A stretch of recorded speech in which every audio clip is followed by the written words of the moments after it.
up, though? It's Dewan Dandridge, and I am back again for another episode of Speak for Yourself, and I am accompanied by none other than Ken Elkins and our very special guest, Crystal Rice-Jenkins. Welcome, Crystal. Speak for Yourself. I'm glad to be here. Thank you. Can you tell the listeners who you are and what it is that you do? Well, I am the founder of the Black Economic Exchange Group.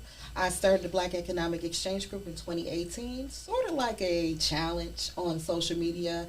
It was a lot of negative things going on. You know they say what they say about the city of Detroit. So they said there were not enough black-owned businesses. And I'm like, are you crazy? You know, I grew up in a community full of black-owned businesses. My parents originally came from West Virginia to Detroit for better schools and better opportunities. But during that time they were here, they went to every black business that they could find. They were excited about Motown. They was excited to be here. And as you paddle back up until I got older, when we got on social media, people were inboxing me, asking me where these black-owned businesses, a black-owned doctor, a retail store. And that's how Black Economic Exchange Group was born. I started going to different black-owned businesses, introducing what they do. And the response was overwhelming, and people wanted more and more of what is in Detroit and Metro Detroit as well.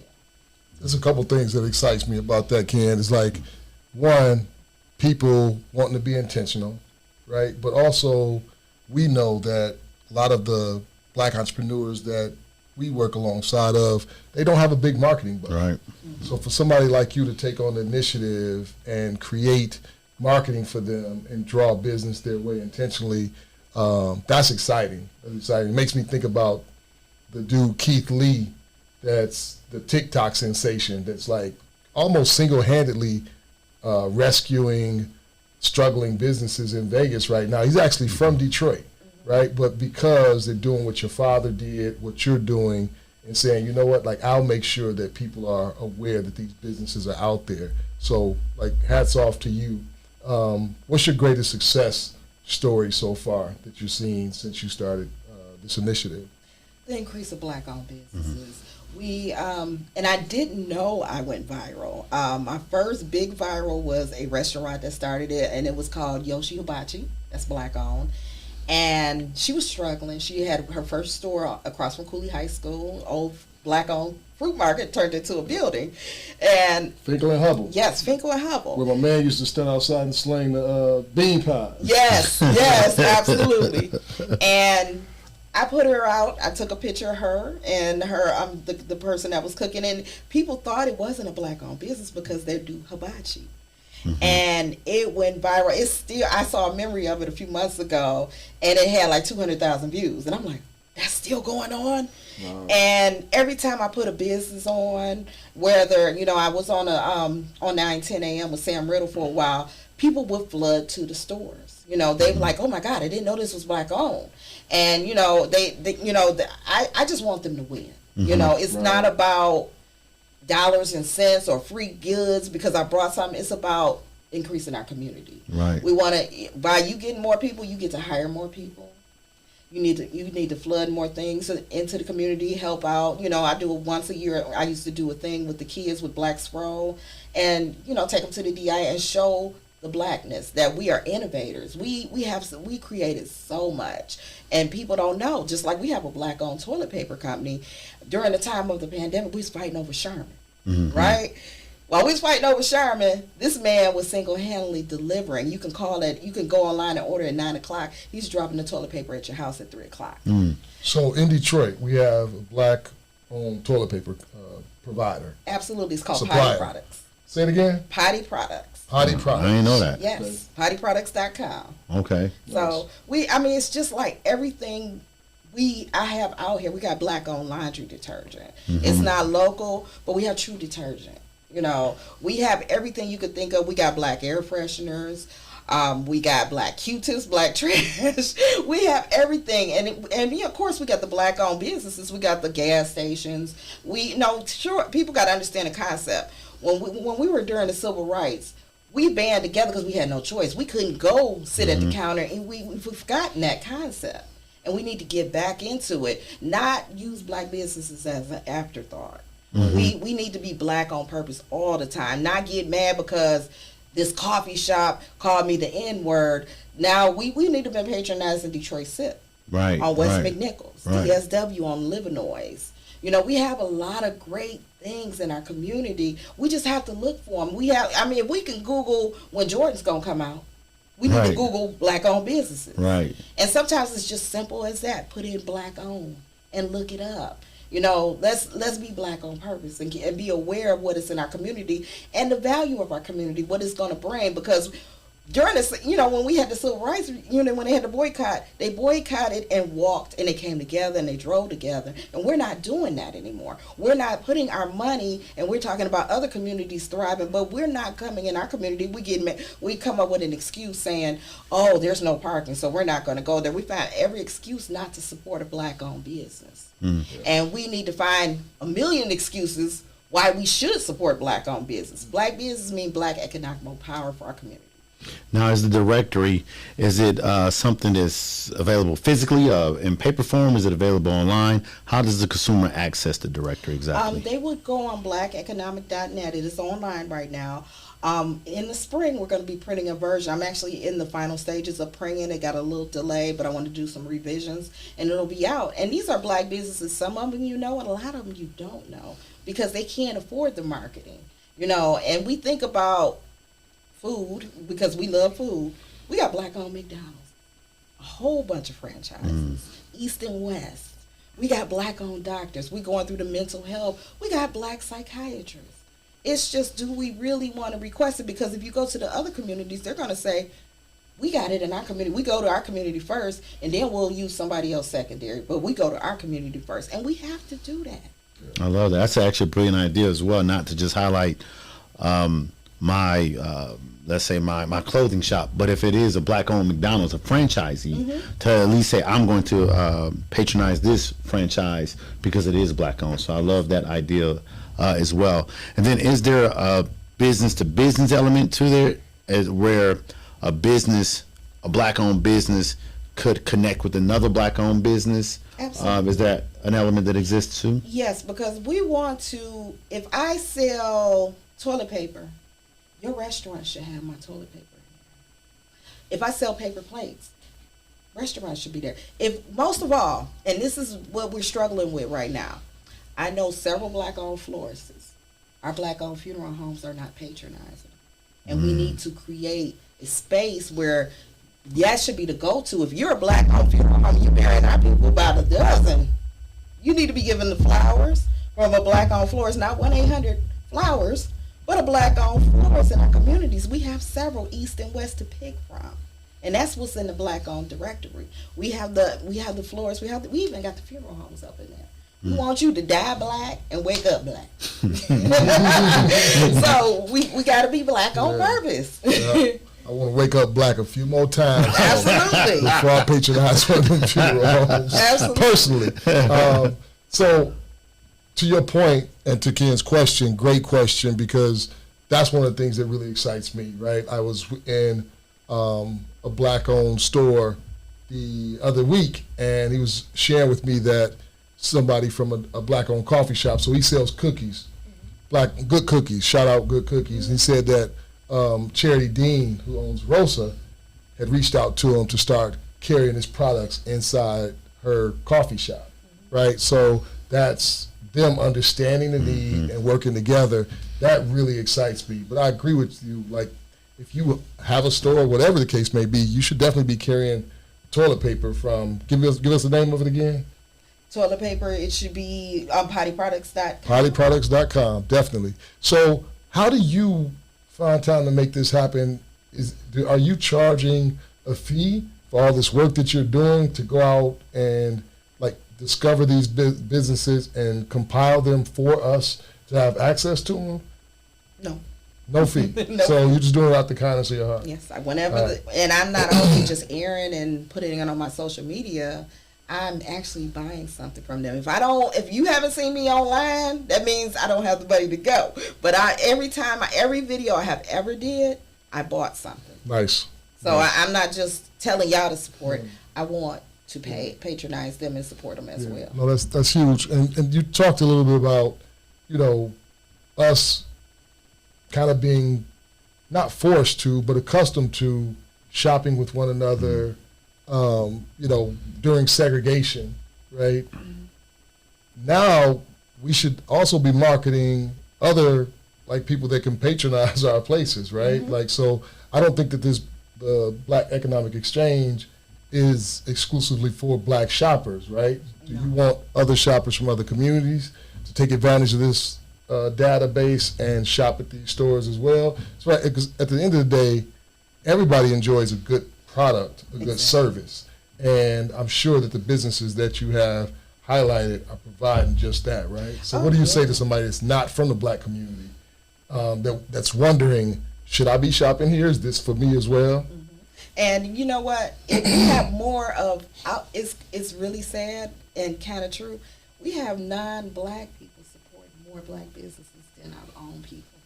If you go on the Avenue of Fashion, if you go to the vegan bakery, Good Bakes and Cakes, you'll see a diverse staff, people coming in there to patronize that store. So they don't. What the thing is with non-Black people, they just want a good product. They want, and I introduce products that are good. If the Black business is struggling, I won't badmouth them, but we'll talk about what needs to be worked on. I just don't want to showcase them until they do better. We want them to win. We don't want to say, don't shop there because XYZ. Let's talk to them and see what's going on, and maybe they can make improvements, because the people that work for them are the face of their business. So they have to have improvements. And there's customer training out there. There's a Black, we have a Zsa Hubbard that does customer service training for Black-owned businesses. We have a speech academy. There's different techniques because nobody knows your business better than you. So you gotta use these connections to go to the better level that you need. And so how do businesses, how do they actually get on the exchange? How do they get their business listed? They can go to blackeconomic.net, go to the contact us, and submit some information, and I can reach out to them within 24 to 48 hours, or they can contact me at 586-698-7923. Give us that number one more time. 586-698-7923. Great. So what we're going to do, we're going to shoot to a quick commercial break. When we get back, we're going to go through a couple of segments that we have here. Speak for yourself, and interested to hear some of your takes on some of these topics. So, Jana K is one of the premier vendors at this year's downtown Detroit holiday market at 1 Cadillac Square. The shop offers luxurious charcuterie boards and boxes filled with exceptional ingredients intended to engage with the senses, alongside a collection of glassware and home accessories. The market runs now until January 1st, open Wednesday, Thursdays, and Sundays, 11 a.m. to 8 p.m., and Friday and Saturdays, 11 a.m. to 11 p.m. What started as an experience for guests during a backyard quarantine-style birthday party morphed into the charcuterie brand, Jana K. The brand has grown exponentially since its inception, largely due to its curated selection and pairing of fruit, cheeses, meats, and wines. Each board is an experience of an array of cultivated pairings that have been curated to provide tasteful, beautiful, and opulent delights. Visit our website at janak.com or our IG page at JK Charcuterie. When you think of charcuterie, think of Jana K. So we are back with Crystal Rice-Jenkins from the Black Economic Exchange, and we're going to go into a couple of our segments here, Speak for Yourself. The first one, Crystal, we love to debunk pressures that people apply on us or flip it on its head. So, we often given these titles when we show emotion, especially when we're upset about something: angry Black man, angry Black woman. So this segment is angry Black woman, since you identify as a woman, and it's saying, look, we have things to be angry about, and you're not gonna make me feel ashamed of being angry, right? Mm-hmm. So what is it that makes you angry, that turns you into someone that's angry, not necessarily just an angry Black woman? My response for that is, why is it that I have to explain about being pro-Black? What is wrong with being pro-Black? Mm-hmm. And there's no problem with other communities being proud to be who they are. Yeah. That doesn't make me racist. But as soon as a black person got something to say about loving their community, supporting black business, oh, you racist, or you need to stop that. I have a problem with that. I'm not ashamed of being black. We got history. We got Master Musa. We created the wheel. We created the language. Why not be proud of what we got? Why not stick our chest out and be proud? I want to create a space where we should be proud of what we have, the products that we have, the services that we create. If it wasn't for us, half of y'all wouldn't be able to go in the bathroom and wipe your behind and flush. Let's keep it 100. Who created the indoor toilet? A black man. Okay? So who created the economic system, throwing gold everywhere and repopulating communities and getting rid of the Master Musa? So why can't we be proud of that without being judged? Oh, it's a black thing, or you're just a racist. That pisses me off. So who do you hear most pushback from? Is it black people or people outside the black community? Yeah. Right? So or is it both? A combination of both? I was about to say both. Both. And they'll have an excuse. Well, I don't support black people. You're black. What do you mean? You gotta be messed up. How do you not support what's in your community? Oh, that's why I go to Somerset. What is Somerset doing for you? Or we got the nonprofit organization like yours. What's in it for y'all? Let's check and see. You do not say that to save the children. You don't say that to any of these nonprofit organizations. You don't ask what their dollars and cents or their pyramid scheme. You never hear that. Yeah. But when it comes to us, we got 101 questions of what's your angle? Yeah. Well, what do you want for supporting black-owned businesses, Crystal? I want you to win. I want you to repopulate our community, hire our people, start bringing more black-owned products in your store. Do things like that, or give back to local charities like yours, so we can be a force to be reckoned with. Let's get back Black Bottom and Black Wall Street. That's it. Yeah, it's interesting. When I was a young man, I started an organization at Fair State called Black Leaders Aspiring for Critical Knowledge, right? And we had on our hats black, big bold letters. And I used to have a lot of my white friends who say, well, what if I start an organization called White? I always like, go ahead. Like, the difference is there's no issue being proud of your race. You should be proud of your race. If you're black, be proud to be black. If you're Hispanic, be proud to be Hispanic. If you're white, be proud to be white. The difference is when you try to oppress other people, right? That's the difference, right? I'm like, I'm not oppressing you. I can't oppress you, right? But again, I'm proud to be black, and I'm going to show you that I'm proud to be black. But it's interesting, as you mentioned, whenever you have that type of pride, then it seems like other folk want to suppress that.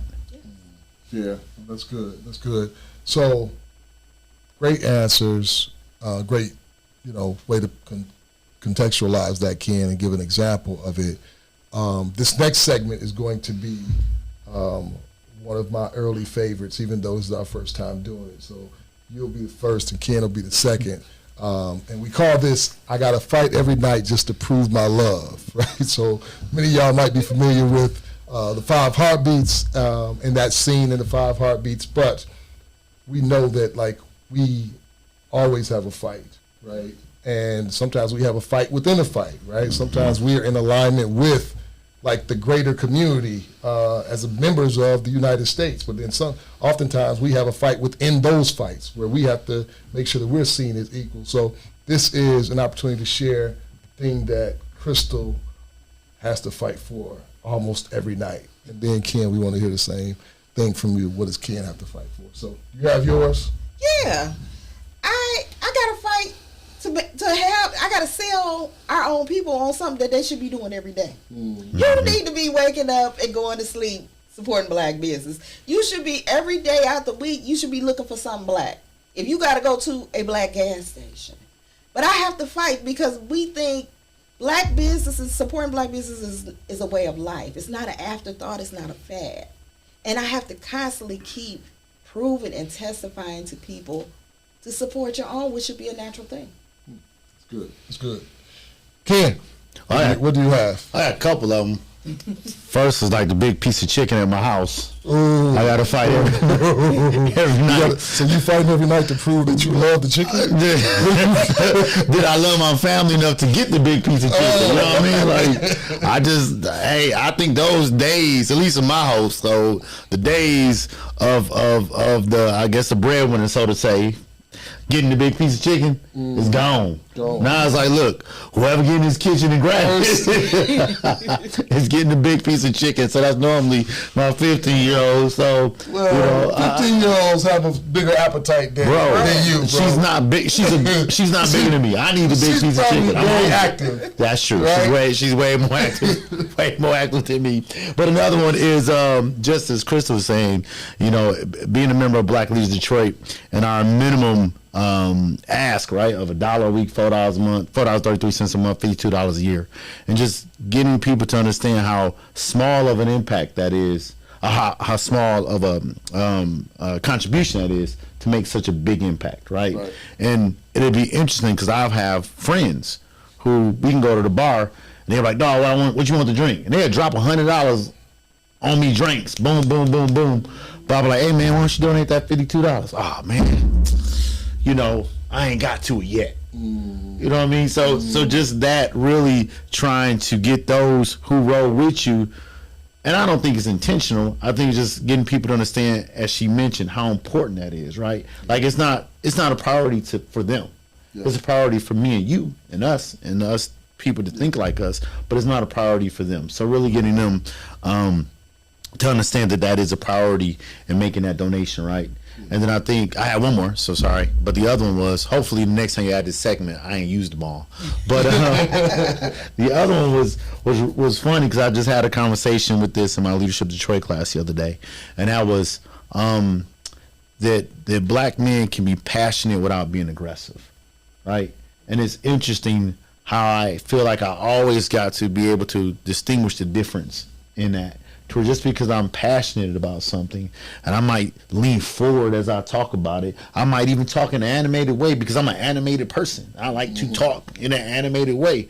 And those in my culture understand that and know the difference between when I'm being aggressive and when I'm just conversing, right? With passion, right? But in other situations, around other folk, saying, okay, this isn't me being aggressive. This is me talking with passion, right? This is me speaking with intent about what I'm talking about, and having them being able to understand the difference in that, right? Yeah. So that's one of the things that make me an angry black man. Right? Okay. And it's one of the other segments that we'll introduce at some point is the code switching. Yeah. Right.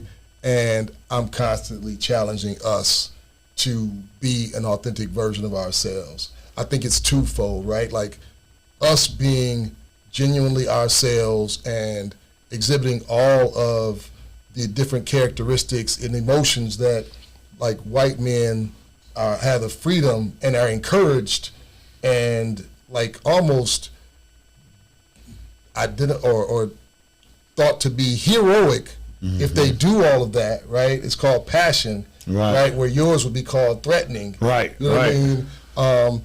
That definitely makes me an angry black man. But sometimes I blame part of it on us because, especially in a space like Detroit that's predominantly black, I feel like we should give ourselves the green light to enter into a space, a full version of Dewan.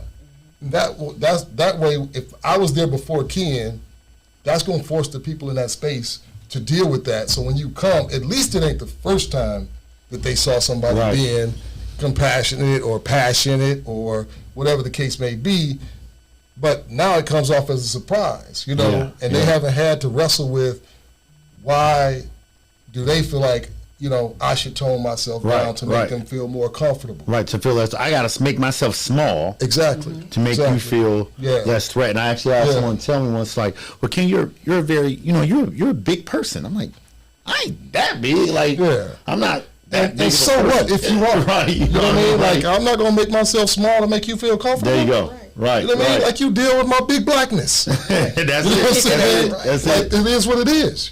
So I have a friend that is an executive at one of the big three And he said that he was up doing a presentation one day, and he's a bigger brother. He's probably 6'2", you know what I mean, and above 200 pounds, dark complexion, brilliant mind, like very well educated, you know what I mean, and he's really good at his job, And someone had the nerve to ask him, could he sit down while he was presenting?